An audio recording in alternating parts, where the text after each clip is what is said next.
दूसरा हिस्सा था तुलुगमा।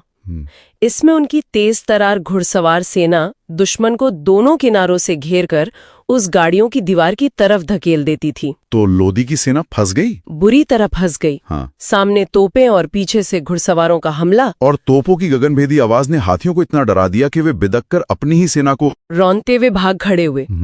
ये सच में गेम चेंजर था। लेकिन यहाँ एक और दिलचस्प मोड़ आता है। हिंदुस्तान जीतने के बाद भी बाबर को यहाँ की जमीन कुछ खास पसंद नहीं आई। हाँ, अपनी डायरी में वो लिखते हैं कि यहाँ चीजों में कोई व्यवस्था या सुंदरता नहीं है। उन्हें ये जमीन बेतरतीब और अजीब लगी। तो क्या ये कह सकते हैं कि जो चार बाग हम आज ताजमहल या हुमायूं के मकबरे में देखते हैं, उसकी नींव असल में बाबर ने रखी थी? हाँ, यहीं से चार बाग की परंपरा शुरू हुई। ये सिर्फ बाग नहीं थे। नहीं, ये उस बेतरतीब जमीन पर शाही नियंत्रण और व्यवस्था का प्रतीक थे। प्रकृति पर काबू पाने का एक तरीका। अच्छा। उनका काबुल में बागे बाबर, जहां उन्हें दफनाया गया है, आज भी उनकी इसी सोच का सबूत है। और ये सिर्फ बाग बनाने तक सीमित नहीं था, हैं?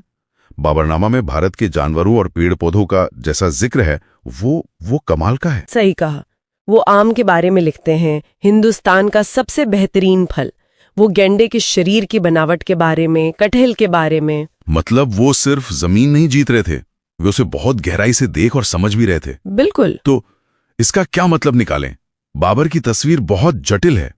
वो एक शरणार्थी थे जो सम्राट बने, एक बेरहम योद्धा जिन्हें कविता और बागवानी से प्यार था, एक ऐसे शासक जिन्होंने मध्य एशिया की संस्कृति और युद्ध की तकनीक को हिंदुस्तान में लाकर एक ऐसी विरासत की शुरुआत की जो सदियों तक चली। और एक आखिरी विचार, हम बाबर को हमेशा एक साम्राज्य के संस्थापक के रूप में याद करते हैं। हाँ। लेकिन एक ऐसी जमीन पर जिसे वो बेतरतीब मानते थे, करीने से बाग बनाने के उनके जुनून को देखें तो एक सवाल उठता है। क्या उनकी असली महत्वाकांक्षा सिर्फ जमीन जीतना थी, या एक ऐसी दुनिया को काबू में करना और उस